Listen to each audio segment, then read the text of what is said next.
Star Trek Strange New Worlds Episode 1 review. I'm Simon Bill. I am the comic book artist behind Chronicles, so I have to plug in my comic book, which is now available on Amazon. So, so I got my little shilling out of the way. Let's talk about this episode. It actually was definitely the most Star Trek-y episode I've seen from New Trek in a long time. This episode definitely felt like true to form for the franchise, which I was hoping for. Granted, it is a spin-off of Discovery, which is oh okay. Let me about Discovery set. Discovery was dark, depressing, vindictive, nihilistic. It just wasn't good. Okay, I did not like the tone or the cinematography about Discovery. I know it's visually good, but that's what you expect from a modern day show. So, and because I how incredibly vindictive and dark Discovery was, I can't say it was progressive because it was, quite frankly, was just too dark. But this show was definitely true to form. I remember back when the whole new track started, it was being basically helmed by the same people who did the Abrams films. I actually like JJ Trek. I think they got the right visual tone on Star Trek. Obviously, they made way more actiony, but when they started coming out with Star Trek, I started coming out with the shows which is like Discovery and Picard, it just fell off a cliff. But then they did the animated series, Lower Decks and Prodigies, and those was actually pretty good. My opinion on Lower Decks is that it's good in its own right. I don't like its style of humor, but that's subjective. Prodigies I really do like, even though I kind of feel like the Strange New World opening is too much like the Prodigy opening. Like I willing to bet that if you actually put the TOS theme song in the Strange New World opening, it probably would have been a lot better. But it's the same. And, but back in season 2 of Discovery, when they introduced Pike, and pretty much everyone, including myself, was going on, give this guy his own show. So we want to see him. We did not want to see what was going on with Discovery. Heck, I would even make the argument the fact that Ensign Mel as Pike was so good in season 2. He was the biggest problem and weakness of that season because we just wanted to see him. And I was so glad when they announced that they were giving this guy his own show. And yeah, and it's been really a long wait, and we finally got it. And I gotta say, this is definitely harping back to a lot of Star Trek. This is very much more of a modern take on Star Trek. I'm not going to consider this show canon to TOS. I'm going to treat it as a reboot, as it should be. I mean, at this point, but it does have quite a few callback. Now, obviously, this episodes have to pick up where Discovery season 2 left off. No, so they had to do a couple of callbacks to that, which is I find a little bit iffy. But they also had to do callbacks to Enterprise, with the apparently the episode kind of started out with a missing starship called Archer. This is a nod to Jonathan Archer. They also so introduce at the end of the episode a Lieutenant Cut, which is Samuel Cut, Captain Cut brother, who we saw in the original series. You know, the one with the space vomit. You know, that episode. So that was kind of a nice little callback, like trying to at least call back something like that was in the first episode, which is good. Unlike what Picard and Discovery did, where they did all these little Easter eggs that just it's pointless, as I say at least. Like I just don't know why they do it, but like this episode, of course, sorry, I was a first contact mission, which is gone home, which is also so was an interesting idea. I'm gonna kind of get to that, but now I actually did like the whole opening bit of bit with Pike in Montana, with to be in that cabin. It reminded me very strongly of Star Trek Generations with Captain Cut. I think that's the same cabin too. But I got a lot of vibes from that.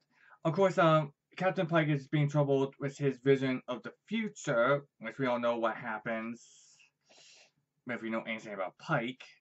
So I admit, I also did like a lot of the snow and the whole, because I am Canadian, but and we actually get introduced to Captain April, who's being played by the modern day Uncle Phil. Now I know that they kind of race swap Captain April from the animated series. I'm just going normally I'm against race swapping, but you race swap the character with which is widely debated, today is it canon, is it non-canon? Whatever, like in my opinion is if I was casting Captain April back in the 60s, I would have gone with the black dude too, but obviously I know what the producers wouldn't. Speaking about producers, one complaint about the opening credits. Holy crap, how many producers are there on these shows? Seriously, like the whole opening monologue, like these are the voices monologue. They got through the entire cast, but when they got to the credits, it's just to the second half of the song, it's just nothing but producers. It's just a bad joke. Ay. I mean, I like those opening credits too, but come on, people. Now, and of course, now Captain April convinced Pike to go back on the Enterprise for his 5-year mission or what have you. And I admit, I do love the space talk scene. I personally always loved the idea that a Star Trek series should start with the launch of the ship. Or with the crew arriving. I always liked that scene. Good callback to the motion picture. Interesting callback to even Enterprise. Well, Enterprise was its first launch, but I liked it. Again, I got hit and miss feelings about the new Enterprise. I just wish it was light with Lambert. I want to see more of the white of the ship instead of the gun barrel, the gray color. Just that's a beautiful ship. Let's see it. Okay, we do got plenty of space shots. Now the interiors of the Enterprise, I actually do like. It does call back to the art aesthetic from TOS. As minus everything is a lot bigger. But if you look anything at the schematics, that they clearly have room. My biggest complaint with the interiors is the corridors, but that's more of a personal nitpick. And we get introduced to some of the new crew. No, I actually do like how white the ship looks. It does feel white. It does. have that white feel that I was hoping for a Star Trek show. It's unlike Discovery, which I hate. I hate that ship. I hate the fact that they went with a copper look because it made the ship look like a flying turd. It poop color. And plus I I just hate the art aesthetic of Discovery so much. But I love the art aesthetic from the new Enterprise. I think they obviously readjusted the colors of the bridge to match it more with the original series, and I believe they actually made it smaller to also kind of match. I do like how we get a better sense of all the characters. Like I mean, even the new ones, like we got a sense on each of their personalities, which is really nice. And like it's like this is very clearly the show we should have started out with. Um,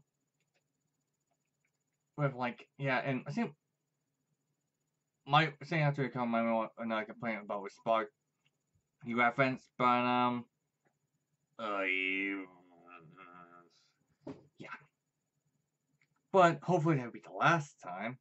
I hope. But Pike, Ensign Mel at Pike, yeah, this guy definitely the lead man. I'm kind of looking forward to seeing what's come up with him in the future because I like from I actually so far like all the characters so far. Now the plot I actually like the concept of like the idea that um a pre-warp civilization developed basically a warp drive as a weapon first instead of a drive, and they point out how that's a unusual um phenomenon, like and like how they kind of basically broke, I guess, Smith's the Prime Directive. I don't know, but they basically really did a concept which is kind of interesting. And I do like the end bit where Pike actually told a bit about of history, which I'm glad that we saw a lot of that image and footage. I know some people say, well, this is going on to modern day politics. I do agree, but this has always been part of Star Trek lore from the beginning. Star Trek is actually a post-apocalyptic series, and the way how they told that story was like is a good jumping on point for anyone new to Star Trek. I would actually probably recommend this episode to newcomers just for that scene alone. They also had some interesting new concepts with the technology, which I thought was really innovative and interesting way. We didn't see it in the original series, of course, because all that coming up, but I like what they did, like how the idea that the transporter would also replicate clothing, or how they can actually transport a booster shot to the crew. Even even like the fact that they actually did some surgical um manipulated the genome to help them blend in. That's something we actually seen in Star Trek. Well, it gets later on, but the way how they did it with was innovated, innovated, but also kind of explain why they have in the future go to the doctors for. Like I thought a lot of that built on the lore, and yet it gave us something new, and it didn't felt like a cheesy callback. It actually felt very natural. Like this is the closest show to actually being Star Trek. It has the light-hearted, optimistic feel to it, but yet still,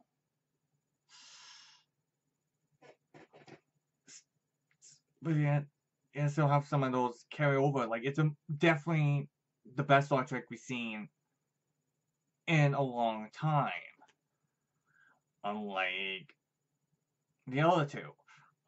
Speaking of which, I did saw the finale of Picard. The only thing I like about it was the callback with Wesley.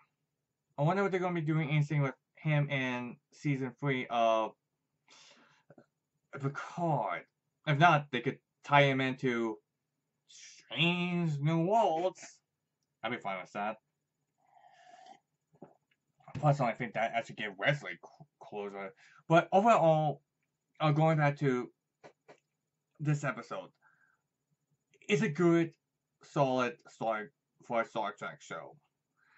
I'm hoping they would continue on like building on each of these new concepts. We actually do get to see some new innovative stuff. So, but this is definitely the show that they should have started out with, and I hope if the show does well enough, they would just actually flat out call this the reboot. Because I'm looking forward to seeing what's going on. So yeah. I'm Sign NX. Thanks you guys for watching. Hit that like button and don't forget to like, comment, and subscribe. And check out my book on Amazon. This is, well, the first of 14 issues I have coming out soon. And probably sometime after this video is uploaded, I will have issue 1 out. And yes, this is actually issue 0. So, later!